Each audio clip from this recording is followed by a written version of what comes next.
Hello friends, welcome to government job ideas. So Tamil Nadu ரயில்வேல தான் வந்து பாருங்கள், உங்களுக்கு ஐசிஎஃப்ல தான் வந்து இந்த ரெக்ரூட்மெண்ட் வந்து கொடுத்துருக்காங்க. ஸோ போஸ்டிங்ஸை பொறுத்த வரைக்கும் கிளர்க்கு, டெக்னீஷியன் கேட்டகரிக்கெலாம் போஸ்டிங்ஸ் வந்திருக்கு. ஸோ எக்ஸாம் கிடையாது, உங்களுக்கு மெரிட் செலெக்ஷனாக தான் வந்து இருக்க போகுது. கல்வி தகுதினா நீங்கள் குறைந்தபட்சம் 10th முடித்தவங்க, 12th, ஐடி, டிப்ளமோ, டிகிரின்னு வந்து உங்களுக்கு வந்து இதில் வந்து குவாலிஃபிகேஷன் கொடுத்துருக்காங்க. சேலரின்னு பொறுத்த வரைக்கும் 35,400 பேசிக் பே வந்து வரும். இது இல்லாமல் அலவன்ஸ்லாம் வந்து உங்களுக்கு இருக்கும். லெவல் வாரியாக சேலரியுமே உங்களுக்கு வந்து வேரி ஆகும். லாஸ்ட் டேட் வந்து பாருங்கள் 10th டிசம்பருக்குள்ளார நீங்கள் ஆன்லைனில் வந்து அப்ளை பண்ணிக்கலாம். ஸோ இப்போ இந்த வேலைக்கான நோட்டிஃபிகேஷன் டீட்டெயில்ஸ் நம்ம பார்க்கலாம். நீங்கள் இப்போ தான் நம்ம சேனலுக்கு ஃபஸ்ட் டைம் வரீங்கன்னா சப்ஸ்கிரைப் பண்ணிக்கோங்க. ஃப்ரெண்ட்ஸ், இன்டெக்ரல் கோச் ஃபேக்ட்ரியில் தான் வந்து பாருங்கள் இந்த ரெக்ரூட்மெண்ட் வந்து கொடுத்துருக்காங்க. ஐசிஎஃப் உங்களுக்கு மினிஸ்ட்ரி ஆஃப் ரயில்வேஸ் கீழே தான் வந்து வருது. ஸோ இது வந்து எங்கே இருக்குன்னா உங்களுக்கு சென்னையில் தான் வந்து பார்த்தோன்னா இன்டெக்ரல் கோச் ஃபேக்ட்ரி வந்து இருக்குது. ஸோ இங்கேருந்து வந்து பார்த்தோன்னா உங்களுக்கு வேரியஸ் கேட்டகரியில் வந்து போஸ்டிங் கொடுத்துருக்காங்க. அதாவது பாருங்கள், ஆன்லைன் அப்ளிகேஷன் தான் உங்களுக்கு லாஸ்ட் டேட் வந்து 10th டிசம்பருக்குள்ளார நீங்கள் வந்து ஆன்லைனில் வந்து நீங்கள் அப்ளை பண்ணிக்கலாம். ஸோ இதுக்கு குவாலிஃபிகேஷனை பொறுத்த வரைக்கும் பார்த்தீங்கன்னா நீங்கள் வந்து மினிமம் வந்து நீங்கள் 10th முடிச்சதுலேருந்து நீங்கள் எல்லாருமே எலிஜிபிள் தான். இங்கே கொடுத்துருக்காங்க பாருங்கள் போஸ்டிங் வைஸாக குவாலிஃபிகேஷனு. இப்போ நீங்கள் சீனியர் கிளர்க்கு வந்து அப்ளை பண்ணுறீங்கன்னா டிகிரி நீங்கள் முடிச்சிருந்தா இதுக்கு நீங்கள் அப்ளை பண்ணிக்கலாம். ஜூனியர் கிளர்க்கு வந்து பாருங்கள் 12th நீங்கள் முடிச்சிருந்தாலுமே அப்ளை பண்ணிக்கலாம். 12th ஈக்குவலாக நீங்கள் டிப்ளமோ முடிச்சிருந்தா கூட நீங்கள் அப்ளை பண்ணலாம். டெக்னீஷியன் கேட்டகரிக்கு வந்து பாருங்கள் 10th பாஸ் ஆயிருந்தாலும் அப்ளை பண்ணிக்கலாம். அப்படி இல்லைனா 10th முடிச்சுட்டு நீங்கள் வந்து ஐடி ட்ரேடு நீங்கள் முடிச்சிருந்தாலுமே அப்ளை பண்ணிக்கலாம். லெவல் 1 கேட்டகரிக்கு வந்து பாருங்கள், நீங்கள் 10th முடிச்சிருந்தாலும் சரி, இல்லைனா ஐடி முடிச்சிருந்தாலும் சரி, இல்லைனா அதுக்கு ஈக்குவலாக நீங்கள் என்ன படிச்சிருந்தாலும் அப்ளை பண்ணிக்கலாம். என்ஏசிக்கான சர்டிஃபிகேட் வச்சிருந்தா கூட நீங்கள் வந்து லெவல் 1 கேட்டகரியில் வந்து அப்ளை பண்ணிக்கலாம். இதில் வந்து பார்த்தீங்கன்னா உங்களுக்கு இந்த கேட்டகரியில் வந்து உங்களுக்கான குவாலிஃபிகேஷன் வந்து இருக்குது. இந்த குவாலிஃபிகேஷன் மட்டும் வந்து உங்களுக்கு பத்தாது. குவாலிஃபிகேஷனோட வந்து பார்த்தோன்னா உங்ககிட்ட வந்து ஸ்போர்ட்ஸ்க்கான அச்சீவ்மெண்ட்டுக்கான சர்டிஃபிகேட் வந்து நீங்கள் வச்சிருக்கணும் அப்படிங்கிற மாதிரி கொடுத்துருக்காங்க. ஏன்னா இது வந்து பார்த்தோன்னா ஸ்போர்ட்ஸ் கோட்டாவில் தான் வந்து எடுக்கிறாங்க. இங்கே கொடுத்துருக்காங்க பாருங்கள், உங்களுக்கு வந்து லெவல் 1 கேட்டகரிக்கு வந்து ஃபுட்பாலு, கபடிக்கு வந்து பாருங்கள் அதில் பொசிஷன் கொடுத்துருப்பாங்க. இந்த பொசிஷனில் வந்து நீங்கள் வந்து எடுத்திருந்தீங்கன்னா நீங்கள் வந்து இதுக்கு அப்ளை பண்ணிக்கலாம். அதே மாதிரி வந்து பாருங்கள் லெவல் 2 கேட்டகரிக்கு வந்து basketball, kabaddi, volleyball, so அதுக்கப்புறம் வந்து பாருங்கள் லெவல் 5 கேட்டகரிக்குலாம் அத்லெட்டிக்ஸு, ஸோ கிரிக்கெட் இந்த மாதிரி கொடுத்துருக்காங்க. 25 வேகன்சி வந்து உங்களுக்கு வந்து இதில் வந்து கொடுத்துருக்காங்க.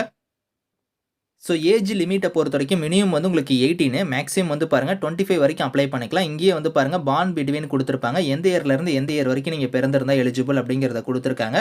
ஸோ நான் சொன்ன பற்றில ஸ்போர்ட்ஸ் கோட்டாவில் தான் வந்து எடுக்கிறாங்க. அது வந்து கேட்டகரி வைஸாக வந்து பாருங்கள் இங்கே கொடுத்துருப்பாங்க. இந்த இதில் வந்து நீங்கள் சர்டிஃபிகேட் வந்து வச்சிருக்கணும். ஸோ அதாவது ஒலிம்பிக் கேம்ஸாக இருக்கட்டும், கேட்டகரி பியில் வந்து பாருங்கள் வேர்ல்டு கப்பாக இருக்கட்டும், ஏசியன் கேம்ஸ் இல்லைனா வந்து காமன்வெல்த் கேம்ஸ் கொடுத்துருக்காங்க. அதுக்கப்புறம் லெவல் 2 கேட்டகரியிலே வந்து பாருங்கள் உங்களுக்கு வந்து ஸோ ஜூனியர், யூத், சீனியர் லெவலில் உங்களுக்கு வந்து கொடுத்துருக்காங்க. அதுக்கப்புறம் ஏசியன் கேம்ஸ்லேயும் கொடுத்துருக்காங்க. ஸோ இதிலேயே வந்து பாருங்கள் உங்களுக்கு வந்து இதில் உங்களுக்கு நேஷனல் கேம்ஸ்லேயுமே உங்களுக்கு வந்து இதில் இருக்குது. இதில் கொடுத்துருக்கிற மாதிரி கேட்டகரி வைஸாக வந்து பார்த்தோன்னா இதில் கொடுத்துருக்கிற மாதிரி நீங்கள் வந்து சர்டிஃபிகேட் வந்து நீங்கள் வச்சிருந்தீங்கன்னா நீங்கள் எலிஜிபிள். குவாலிஃபிகேஷன் ப்ளஸ் இந்த இதில் வந்து நீங்கள் சர்டிஃபிகேட் வந்து அந்த ஸ்போர்ட்ஸில் வந்து நீங்கள் வச்சிருந்தா நீங்கள் அப்ளை பண்ணிக்கலாம். ஸோ இது வந்து பார்த்தோன்னா உங்களுக்கு எக்ஸாம் அந்த மாதிரிலாம் எதுவுமே கிடையாது. எப்படி வந்து உங்களுக்கு செலெக்ஷன் வந்து இருக்க போகுதுன்னா, இங்கே கொடுத்துருக்காங்க பாருங்கள் உங்களுக்கு மெரிட் லிஸ்ட்டு தான். அதாவது பாருங்கள் உங்களுக்கு ஸ்போர்ட்ஸ் அச்சீவ்மெண்ட்டுக்கு வந்து ஒரு 50 மார்க் வந்து தருவாங்க. அதுக்கப்புறம் கேம் ஸ்கில்லு, ஃபிசிக்கல் ஃபிட்னஸ்க்குலாம் வந்து பார்த்தோன்னா ஒரு 40 மார்க் வந்து இருக்கும். குவாலிஃபிகேஷனுக்கு வந்து பார்த்தோன்னா ஒரு 10 மார்க் இருக்கும். டோட்டலாக 100 மார்க் வந்து இதை வச்சு தான் வந்து ஷார்ட் லிஸ்ட்டே வந்து பண்ணுவாங்க. லெவல் 5 கேட்டகரியில் வந்து பாருங்கள் 70 மார்க் நீங்கள் எடுத்தால் மினிமம் மார்க்கே வந்து பாருங்கள் குவாலிஃபைங் மார்க் வந்து 70 எடுத்தால் நீங்கள் வந்து குவாலிஃபை. அதே லெவல் 2 கேட்டகரிக்கு வந்து 65, லெவல் 1 கேட்டகரிக்கு வந்து 60 மார்க் நீங்கள் எடுத்தால் குவாலிஃபை அப்படிங்கிற மாதிரி கொடுத்துருக்காங்க.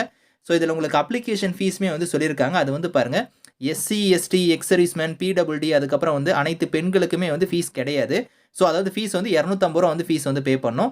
மீதி இருக்கிற கேட்டகரிக்கு வந்து ₹500 வந்து கொடுத்துருக்காங்க. இந்த ஃபீஸ் வந்து பார்த்தோன்னா ரீஃபண்ட் பண்ணிடுவாங்க. அது எப்போ பண்ணுவாங்கன்னா, ஸோ நீங்கள் வந்து பார்த்தோன்னா அந்த செலெக்ஷன்லாம் நீங்கள் கம்ப்ளீட் பண்ணதுக்கப்புறம் வெரிஃபிகேஷன், டாக்குமெண்ட் வெரிஃபிகேஷன் நீங்கள் போவீங்க பற்றில அப்போ வந்து பார்த்தோன்னா ஃபீஸ் வந்து உங்களுக்கு வந்து ரீஃபண்ட் வந்து பண்ணிடுவாங்க. ஸோ அது வந்து ரயில்வேவோட ரூல்ஸை பொறுத்த வரைக்கும் ஸோ நீங்கள் அந்த செலெக்ஷன் மெத்தட்லாம் நீங்கள் கம்ப்ளீட் பண்ணதுக்கப்புறம் உங்களுக்கு ரீஃபண்ட் வந்து கிடைச்சிரும். ஸோ இதில் உங்களுக்கு எப்படி அப்ளை பண்ணுற மாதிரி இருக்குன்னா, இங்கே வந்து பாருங்கள் லிங்க் கொடுத்துருக்காங்க, வெப்சைட் லிங்க். இந்த லிங்க்கில் போய் நீங்கள் ஆன்லைனில் வந்து அப்ளை பண்ணிக்கலாம். ஸோ 10th டிசம்பர் தான் வந்து லாஸ்ட் டேட். அதுக்குள்ளே அப்ளை பண்ணிக்கோங்க. நீங்கள் அப்ளை பண்ணும்போது வந்து பாருங்கள் உங்கள் என்னென்ன டாக்குமெண்ட்ஸ்லாம் நீங்கள் வந்து கொடுக்கணும் அப்படிங்கிறத சொல்லியிருக்காங்க. இதில் வந்து இங்கே சொல்லியிருக்காங்க பாருங்கள், இந்த டாக்குமெண்ட்ஸ் எல்லாம் நீங்கள் கரெக்டாக ஸ்கேன் பண்ணி அப்லோட் பண்ணுற மாதிரி இருக்கும். முக்கியமாக வந்து பார்த்தோன்னா அது வந்து செல்ஃப் அட்டஸ்டர் காப்பியாக வந்து இருக்கணும் அப்படிங்கிற மாதிரி சொல்லிட்டாங்க. ஏன்னா வந்து நீங்கள் வந்து உங்களோட ஜெராக்ஸ் வந்து நீங்கள் எடுத்துக்கோங்க. அந்த ஜெராக்ஸில் வந்து கீழே வந்து சைன் பண்ணிவிட்டு அதை தான் வந்து நீங்கள் ஸ்கேன் பண்ணி அப்லோட் பண்ணணும். அதான் வந்து செல்ஃப் அட்டஸ்டட் ஸ்கேன் காப்பின்னு சொல்லுவோம். ஸோ நீங்கள் வந்து டேரெக்டாக வந்து வெறும் ஜெராக்ஸை மட்டும் நீங்கள் ஸ்கேன் பண்ணி அப்லோட் பண்ணிடாதீங்க. நீங்கள் செல்ஃப் அட்டஸ்டாக வந்து ஸ்கேன் பண்ணி நீங்கள் அப்லோட் பண்ணுங்கள். ஆன்லைனில் அப்ளை பண்ணும்போது ஜென்ரல் இன்ஸ்ட்ரக்ஷன்லாம் கொடுத்துருக்காங்க. அதை நீங்கள் கரெக்டாக வந்து ஒரு தடவை ரீட் பண்ணி பார்த்துட்டு நீங்கள் அப்ளை பண்ணிக்கோங்க.